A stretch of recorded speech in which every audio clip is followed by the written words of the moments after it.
సకల సంపదలకు మూలమైనది. శీఘ్రముగానే పుత్రపౌత్రులను వసుగునది. ఈ పావన వ్రతము వరలక్ష్మి వ్రతము అనబడును. ఈ వ్రతము శ్రావణ మాసమునందు పౌర్ణమికి ముందుగా వచ్చేటి శుక్రవారము ఆచరింపవలను. ఓ పార్వతి, ఆ వ్రతము చేసిన స్త్రీకు కలుగు పుణ్య ఫలంబులు చెప్పేద ఆలకింపు. ఆలకించు అని పార్వతికి పరమశివుడు చెప్పగా, ఓ పార్వతీదేవియు వెండి శంకరుని చూసి, నాదా, ఆ వ్రతంపు ఏ విధితో చేయవలను?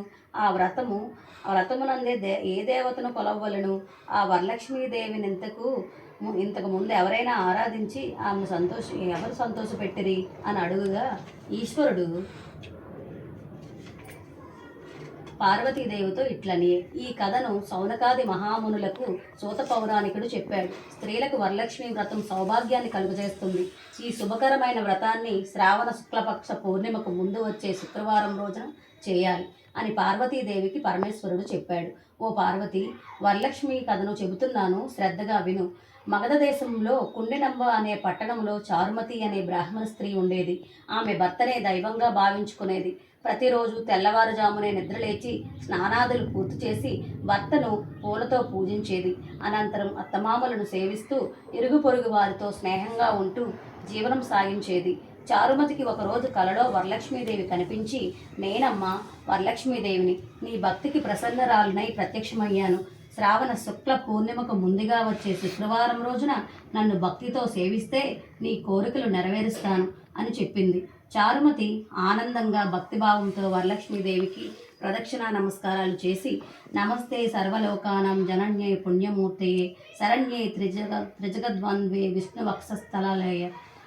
ఓ జగన్మాత, నీ దయవలన ప్రజలు ధనధాన్య సంపన్నులు అవుతున్నారు, విద్యావంతులై సకల శుభాలను అందుకుంటున్నారు. నేను గత జన్మలలో చేసిన పుణ్యఫలంగా నీ దర్శన భాగ్యం కలిగింది.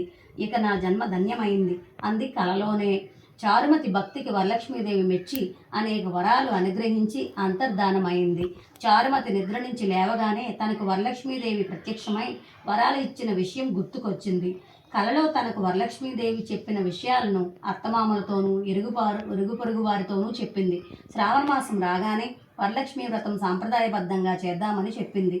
చారుమతి చెప్పినప్పటి నుంచి స్త్రీలు శ్రావణ మాసం కోసం ఎదురు చూడడం ప్రారంభించారు. కొంతకాలం తర్వాత వీరు ఎదురు చూస్తున్న శ్రావణ మాసం వచ్చింది. ఆ నెలలో పౌర్ణమికి ముందు వచ్చే శుక్రవారాన్ని వరలక్ష్మీదేవి చెప్పిన రోజుగా భావించారు. ఈ రోజు తెల్లవారుజామున లేచి స్నానాదులు పూర్తి చేశారు. కొత్త దుస్తులు కట్టుకున్నారు. పూజ గదిలో పీట వేసి దానిపైన బియ్యం పోశారు. అందులో కలశం ఏర్పాటు చేసి వరలక్ష్మీదేవిని ఆవాహన చేశారు.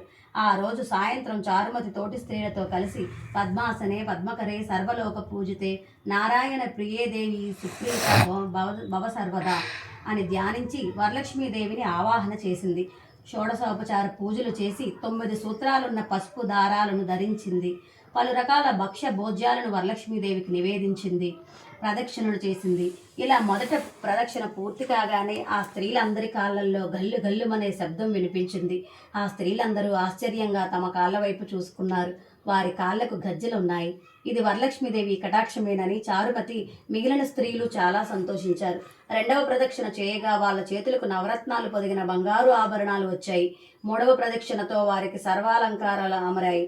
చారుమతి ఇల్లు మొత్తం బంగారము, రథ, గజ, తుగర వాహనాలతో సౌభాగ్యంతో నిండిపోయింది. వ్రతంలో పాల్గొన్న స్త్రీలను తీసుకుపోవడానికి గుర్రాలు, ఏనుగులు, రథాలు వచ్చి చారుమతి ఇంటి వద్ద నిలిచాయి. తమ చేత శాస్త్ర ప్రకారం వ్రతం చేయించిన బ్రాహ్మణోత్తముని గంధం పుష్పాలతో పూజించారు. దక్షిణ తాంబూలము, 12 భక్ష్యములు వాయనం ఇచ్చి ఆశీర్వాదం పొందారు. వరలక్ష్మీదేవికి నివేదన చేసిన భక్ష్యభోజ్యాలను బంధువులతో కలిసి భుజించాక వాహనాలలో స్త్రీలు తమ తమ ఇళ్లకు వెళ్ళిపోయారు. ఆ రోజు నుంచి చారుమతితో పాటు పలువురు స్త్రీలు ప్రతి సంవత్సరం వరలక్ష్మీదేవిని పూజిస్తూ సకల సంపదలతో సుఖంగా ఉన్నారు. ఈ వ్రతం చేసిన వారికి సర్వ సంపదలు కలుగుతాయి. ఈ వ్రతాన్ని అన్ని కులాల వారు చేయొచ్చు. ఈ కథను విన్నవారికి, చదివిన వారికి వరలక్ష్మీదేవి అనుగ్రహం లభించి సకల శుభాలు కలుగుతాయి. ఇది సౌభాగ్యదాయకం. సర్వ రోగాలు, సకల రుణాలు హరించి సర్వత్రా రక్ష చేకూరుతుంది అని పార్వతీదేవి